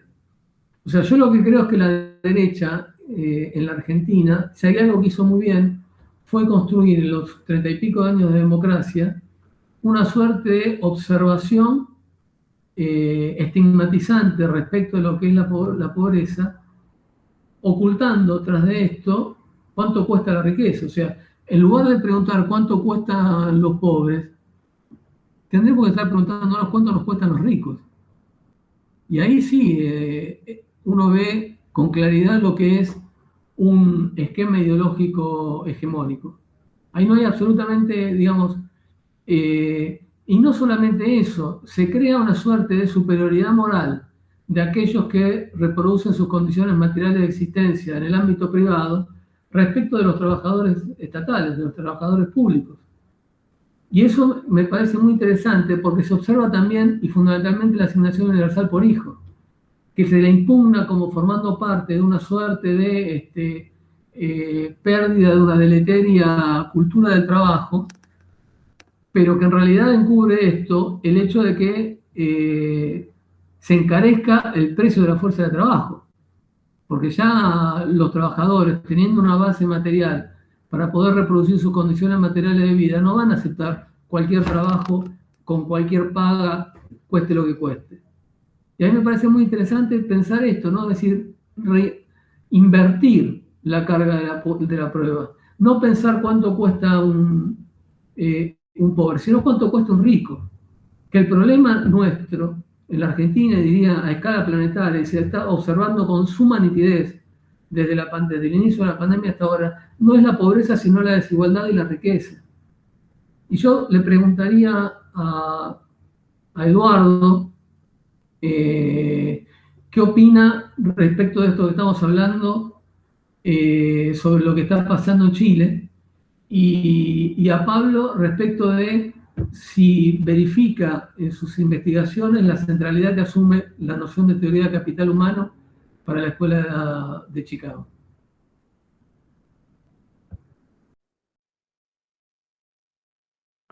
Eduardo, si querés responderle a Damián y después le pasamos la palabra a Pablo. Bueno, muy interesante lo de Damián, ¿eh? ¿Cuánto nos cuesta la riqueza? Si uno va a los clásicos de la década del 60 y empieza a pensar, ¿no? Entre policías, jueces, sistema educativo, ¿no? Es inconmensurable lo que cuesta la riqueza, ¿no? Por otro lado, sí, esas dimensiones de casi estratosféricas, ¿no? Si uno dice, bueno, museo argentino, ¿no? No pesa demasiado museo a nivel de todos los museos de América Latina. Entonces, yo miraba y decía, bueno, son en dinero anual, son 221 millones de pesos, ¿no? O sea, un tipo que gana 221 millones de pesos, o sea, es realmente inconmensurable, digamos, cuando hay que pensar la riqueza. Esos son los espacios, o sea, de la riqueza efectiva. Y tal vez en ese punto, el país de los CEOs, también Chile se caracterizó por eso, y Damián preguntaba, imagínense, en general las reflexiones siempre vienen, ¿no? Por lectura de diarios, participación en este tipo de reuniones, preguntas que te hacen, pero también charlas, ¿no? Y charla con unos colegas, hubo un congreso en el año 2019, tal vez uno de los últimos que fuimos presenciales en Santiago de Chile, organizado por el COES, que es el Centro de la Cohesión Social, no me acuerdo bien el nombre, que es una dependencia que aglutina 4 universidades, ¿no? Que tiene una gran institución. Bueno, ahí Gustavo parece que la conoce. Entonces, bueno, y una charla era, bueno, ¿cómo se mantiene esto? Lo que veníamos, o lo que íbamos a Chile, ¿no? Decíamos, bueno, esto parece una paz increíble. Estoy hablando de mayo de 2019, mayo, mes 5, o sea, mayo, junio, julio, agosto, septiembre, octubre, 5 meses antes. Entonces era una paz increíble, ¿no? Es una paz, todo ordenado, ¿no? Y la sensación de desajuste de esa economía solo te lo daban los datos. ¿Por qué? Vi por los niveles de ingresos, los niveles de pobreza, la problemática que tiene la sociedad para acceder a la salud, el dolor de cabeza que implica la educación en el suelo chileno es terrible, digamos, es de un nivel de conflicto personal y familiar que es inabordable para un argentino común y silvestre, ¿no? Entonces, pero la variable macroeconómica funciona, entonces estaba la discusión, ¿no? Entre un grupo de colegas que decían, bueno, ustedes se dan cuenta, me decían a mí, ¿no? Las variables macroeconómicas ordenan todo, ¿bien? Y yo planteaba, no, esto es una cuestión de tiempo, de temporalidad. Una variable macroeconómica te puede ordenar mucho tiempo, pero llega un momento que eso hace eclosión y puede hacer eclosión de la peor forma, ¿no? Y la peor forma es, para un régimen institucional, es que se te desborde las instituciones en cierto punto. Y eso es lo que ha ocurrido en Chile. Y ha sido una marea que primero fue, en mi caso, mirar el escepticismo, porque yo venía de registrar lo que fue el periodo 2001 en la Argentina, ¿no? Que Damián lo expresa muy bien, esa crisis orgánica del capital, pero que luego es reciclada por un partido tradicional, ¿no? Ese partido tradicional es el que, en cierto punto, es el que mejor olfatea ese conflicto, ¿no? Del 19-20 de diciembre, y lo transforma en política pública, lo institucionaliza como demanda ciudadana. O las múltiples demandas que estaban en esas asambleas populares, ¿se acuerdan? Las asambleas populares, se debatía de todo ahí, y ahí aparecieron los gérmenes que luego solidificaron un proceso institucional. Incluso el feminismo ya estaba presente, no sé si se acuerdan, el 19 y 20 de diciembre, ¿no? Y en el caso chileno es justamente eso, uno miraba los niveles de desigualdad paupérrimos, la jubilación chilena realmente es vergonzosa, ¿no? Porque tiene múltiples factores, ¿no? Una es que cualquiera de nosotros que vivimos en el mundo educativo, que te digan cuando te jubiles te van a pagar entre el 10 y el 16% de tu último ingreso, te quiere matar, digamos. No, ¿cómo puede ser? Bueno, sí, es eso. ¿Y por qué? Porque es una mochila individual, esa mochila individual además está prorrateada con una esperanza de vida que te sitúa en más o menos cerca de 110 años, y parece un chiste, la verdad que parece un chiste, pero así es como los fondos de pensiones calculan que tu dinero va a ser gastado a lo largo de tu jubilación, hasta cuando tengas 110 años, ¿no? En una sociedad que la esperanza de vida sigue estando en los 80, 81 años, sobre todo mujeres. O sea, todos esos procesos obviamente en un momento explotaron, y explotaron por 30 pesos de un pasaje de sub, 30 pesos chilenos, que son centavos, ¿no? Y que explotó de una manera exorbitante y empezó a generar un canal de institucionalización. ¿no? ¿Y por qué digo esto? Porque fueron primero las protestas de octubre del 2019, un plebiscito 2020. Entonces los más escépticos dijeron, bueno, sí, masivamente votaron a favor de un plebiscito. Y luego viene una elección donde los partidos tradicionales que comandaron el modelo instaurado en 1975, el golpe de Estado fue el 73, pero el modelo se implementa en el año 75, el famoso ladrillo que habla Damián, ¿no? El ladrillo de los neoliberales, se implementa a partir de ese año, y tanto la dictadura como los partidos de derecha y los partidos de la concertación, ¿no?, que navegaron sobre ese marco institucional, se encuentran hoy con una encrucijada, cuál es perder absolutamente el poder de una sociedad que ha respondido de una manera increíble en las últimas elecciones, ¿no? Es decir, un proceso de institucionalización continua y donde lo que está de trasfondo es un problema de distribución, ¿no? Y hay un problema de distribución y un problema de representación de lo estatal, que ahí tiene un símil con Perú. ¿Y cuál es el símil? Que es un Estado que nunca te da nada. ¿Se entiende? La sociedad entiende como que el Estado jamás cumple un rol que la ciudadanía pide en cierto punto. Me hace acordar a un amigo sociólogo uruguayo que él decía, conservador, él curiosamente, conservador, ¿no? Y él decía, siendo conservador, pero viviendo, ¿no?, el Estado uruguayo, viviendo la vida de lo que implica las instituciones uruguayas, decían, él me decía, la sociedad chilena y la política la forma institucional que se vive en Chile es siempre una política de la maldad, ¿no? Es una política de la maldad, porque está destinada a joder al ciudadano, perdonen la expresión pública, ¿no?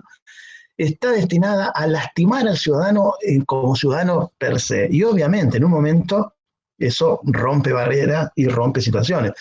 El caso peruano ahora, ¿no? No es menor que los más pobres de los pobres hayan votado masivamente por un tipo que lo único que les dice es que no va a ser corrupto, con un lápiz, ¿no? Es lo único que les dice. Y lo votaron masivamente contra una candidata que ha sido 3 veces votada por la mitad de la ciudadanía, ¿no?, y representando al fujimorismo, y ya sabemos qué es. Bueno, no sé si, Damián, te respondí en algo lo de Chile, que además tiene más complejidades, ¿no? Perfecto, muchas gracias. Bueno, yo te seré breve, pues me tendría que retirar en minutos, pero a ver, sí, yo estuve con Lalo cuando empezaron en noviembre las protestas en Chile. Estábamos en Cataluña, ¿te acordás? Y yo era de los más escépticos. Yo decía, bueno, esto, si no van a elecciones mañana, no dura. Y 2 años después continuó, ya lo ve. Y sí, y yo quiero agregar algo sobre el proceso peruano, y que no es menor, o sea, desde ya yo voy a hacer pública mi simpatía por Castillo, pero es un personaje que hay que mirar también por el reojo que viene de sectores evangélicos conservadores, que ya se ha pronunciado en contra del feminismo y de otras cosas. Es decir, si no, hay una amalgama de izquierdas extraña que está marchando atrás de él, y que creo que por eso no centrarnos tanto en la figura como si en que después de ese resultado de elecciones primarias, donde el poder quedó tan dividido entre tan poquitos que sumaron 20 y pico cada tanto, y justamente los 2 que más tuvieron fueron a la final, por así, al balotaje. Ahí, bueno, hay un proceso interesante y complejo de hartazgo, pero también de donde, y advierto, ahí el Castillo puede ser un mascarón de proa de una alianza heterogénea de izquierda con cierta conflictividad dentro, presente en toda la película de lo que pasa en Perú. Ahora, respecto a lo que vos preguntaste, Damián, se da un proceso muy interesante, que es que las verbalizaciones de sí mismos como trabajadores, de acuerdo al paradigma de capital humano, bien a lo Becker, se dan más entradas en la medida en la que ellos valoran esto de no ir a un lugar de trabajo. O sea, en la medida en que ellos dicen, bueno, o sea, por ejemplo, aceptan la flexibilización de la jornada laboral sobre el supuesto de que, bueno, sí, pero mi laburo vale, yo lo arreglo.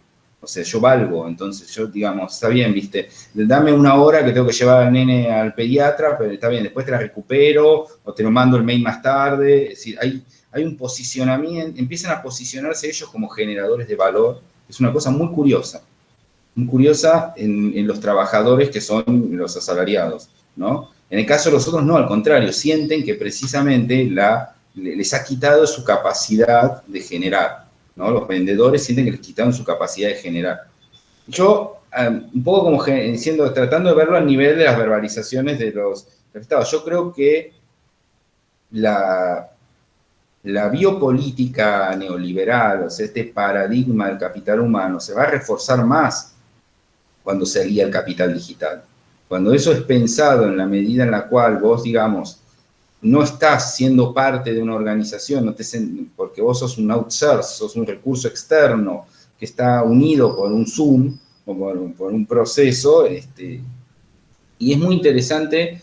Yo creo que no como ejemplos, no como prueba, pero uno de los relatos donde en un principio la modalidad de teletrabajo era que se conectaban a un servidor lejano. O sea, estaban como en la empresa, pero en la casa. O sea, para explicarlo técnicamente, digamos, entraban a la computadora de la empresa desde la casa, una especie de servidor lejano. En un momento eso se corta y les traen la computadora, la silla a la casa y ya es una conexión de internet. Bueno, ahí en ese momento, la primera imagen es, bueno, nos dejaron solos, y después a partir de ahí ellos empiezan a sentirse como pequeños gerentes. Ahora, los que tienen algún cargo directivo, los que son supervisores, esto lo tienen muy claro la idea de recurso humano. Y yo acá quiero tirar estas dos puntitas. Se habló un poco, porque es una entrevista en profundidad largo, se habló un poco el tema política, todo esto. A mí me sorprendió mucho, y también en los medios públicos, como la palabra keynesianismo está cada vez más presente en sentido despectivo, ¿no? Ya es, digamos, o sea, esto de usted es un pequeño burgués en los 70, bueno, ahora usted es un keynesiano. Hay dos elementos muy fuertes, si querés pensar la racionalidad, digamos, de la legitimidad. Yo no sé si racionalidad, yo diría legitimidad weberiana, no iría tan lejos como esto, que están muy fuertes. La idea en todos, esto es en cualquiera de los segmentos entrevistados. La idea de la emergencia es esto, el keynesianismo como un efecto nocivo, como una cosa mala que se usa, o sea, se lo está nombrando keynesianismo. Yo me atrevo a decir que Milei es el portador de haberlo puesto ahí, pero no podría garantizarlo 100%. Yo sí creo que Milei es un intelectual orgánico en el sentido. Y impuestos. La idea de que somos esclavos impositivos y que Argentina es el país que más impuestos paga en todos lados. O sea, la mitad. Y esto, qué sé yo, hasta era más fácil de justificar, entre comillas, por los vendedores, por la gente que, bueno, paga un local, paga ingresos brutos, pero una persona que es asalariada, la idea de que se le va la mitad de sus ingresos en impuestos, es fuerte. Es fuerte porque si fuera así, no se condice tan sencillo. Son como, insisto, como verbalizaciones, ni siquiera son discursos para mí, pero son verbalizaciones que pueden tener que ver con la constitución de una legitimidad, que es la que para mí subyace. Yo creo que hay una erosión de legitimidad del discurso societal kirchnerista. Una erosión de legitimidad, no llegar a un discurso opositor, sino una erosión sobre las bases de estas pequeñas cosas que aparecen, ¿no? Incluso vinculándolo con lo que decía Lalo. O sea, yo no sé cuánto, si miraran ese gráfico, les preocupara tanto que Pérez Companc o cualquiera de estos gana más que yo, que un diputado gane 250 lucas. O sea, vos me estás diciendo que un CEO en Argentina gana 220 millones, pero me vuelvo loco si un diputado gana 250 lucas. 150.000 pesos, van a decir, ¿no? Bueno. Gracias, Pablo. Sí. Estamos en horario para terminar con la mesa. No sé si Damián o Gustavo, como parte de la coordinación, quieren agregar unas últimas palabras de cierre. Yo personalmente les agradezco muchísimo a Eduardo y a Pablo por la participación, y por supuesto a Damián, pero lo incluyo como parte de nuestro equipo también de coordinación. Y también le agradezco muchísimo a Milagros por estar ahí acompañando todo el proceso de grabación. Les doy la palabra de cierre a ustedes, Damián, Gustavo, y muchas gracias, Eduardo y Pablo. Adelante, Gustavo, por favor.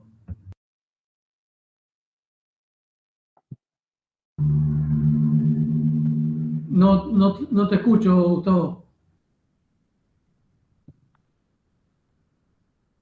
¿Hola? ¿Me escuchan? A vos, Damián, te escuchamos. A Gustavo no. No.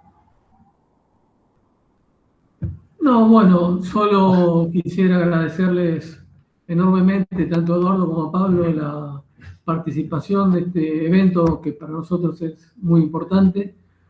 Y como siempre, es un lujo, un placer y un honor poder compartir en diferentes instancias nuestras investigaciones, lo que estamos haciendo, la integración de los distintos cursos investigativos que asumen la inquietud de cada uno de nosotros, y como parte, bueno, justamente del comité organizador, agradecerle calurosamente la participación tan importante para reflexionar en estos momentos tan originales que vivimos, no solamente a escala local, sino también regional y mundial. Así que muchas gracias, Eduardo, muchas gracias, Pablo, muchas gracias, Mariano, por la coordinación, y a Gustavo también por haberse incorporado al grupo. Muchas gracias. Un abrazo para todos. Chau, chau. Gracias. Chao, gracias, que estén bien.